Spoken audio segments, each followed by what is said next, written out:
शब्द विचार। व्याकरण के जिस भाग में शब्दों के भेद, अवस्था और व्युत्पत्ति का वर्णन हो, उसे शब्द विचार कहा जाता है। शब्द वर्णों और मात्राओं के मेल से बनते हैं। ध्वनियों के मेल से बने सार्थक वर्ण समुदाय को शब्द कहा जाता है। मूलतः शब्द अक्षरों एवं मात्राओं के मेल से बनते हैं और उनका कुछ अर्थ होता है। जैसे क प्लस म प्लस ल इक्वल्स कमल, ग प्लस ओ प्लस र प्लस ओ इक्वल्स गुरु,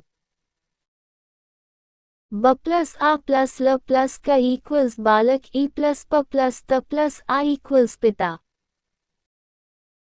म प्लस त प्लस आ इक्वल्स माता, र प्लस आ प्लस म इक्वल्स राम। ऊपर के उदाहरणों से यह स्पष्ट होता है कि शब्द अक्षरों और मात्राओं के योग से बनते हैं। किसी शब्द की रचना के संबंध में चार तरह से विचार किया जाता है। 1. अर्थ की दृष्टि से। 2. व्युत्पत्ति बनावट की दृष्टि से। 3. उद्गम उत्पत्ति की दृष्टि से और 4. प्रयोग व्यवहार की दृष्टि से। अर्थ की दृष्टि में शब्दों के भेद। 1. सार्थक। 2. निरर्थक। 1. सार्थक शब्द जिन शब्दों का स्वयं कुछ अर्थ होता है, उन्हें सार्थक शब्द कहा जाता है। जैसे माता, पिता, विद्यालय, छात्र, शरीर आदि। 2. निरर्थक शब्द जिन शब्दों का अलग कोई अर्थ नहीं होता, उन्हें निरर्थक शब्द कहा जाता है। जैसे चप, मठ, लप, तफ आदि।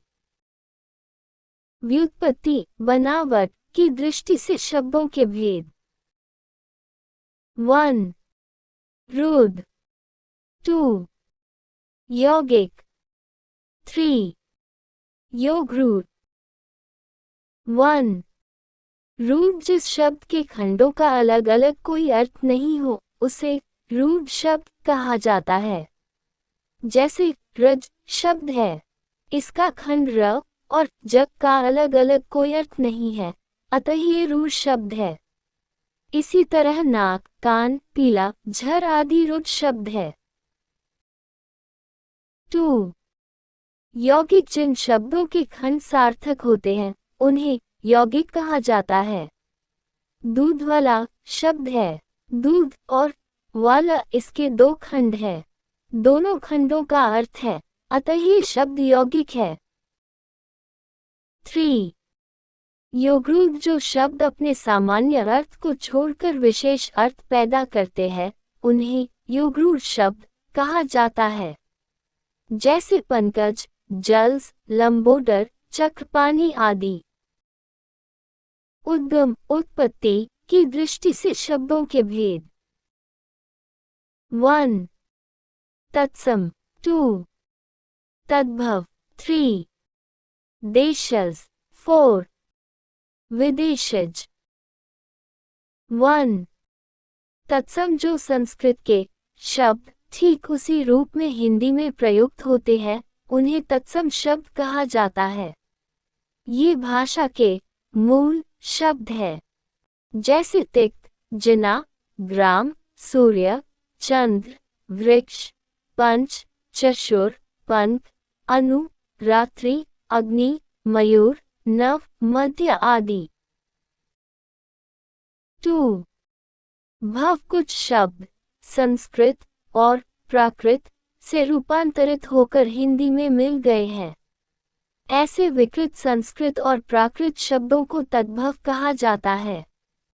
जैसे आग, बच्चा, मोर, नौ, चार, पीला, शाम, ऊंट, कपूत, किवाड़, बाघ, भालू, सियार, सूखा, पीपर, सिर, सेठ, दूध, दही, पी, सूरज, हाथ आदि। 3. देशज जो शब्द देश के अंदर बोलचाल की भाषा से लिए गए हैं उन्हें देशज कहा जाता है, जैसे चिड़िया, जूता, तेंदुआ, कलाई, पगड़ी आदि। 4. विदेशज जो शब्द विदेशी भाषाओं से हिंदी में मिल गए हैं उन्हें विदेशज कहा जाता है,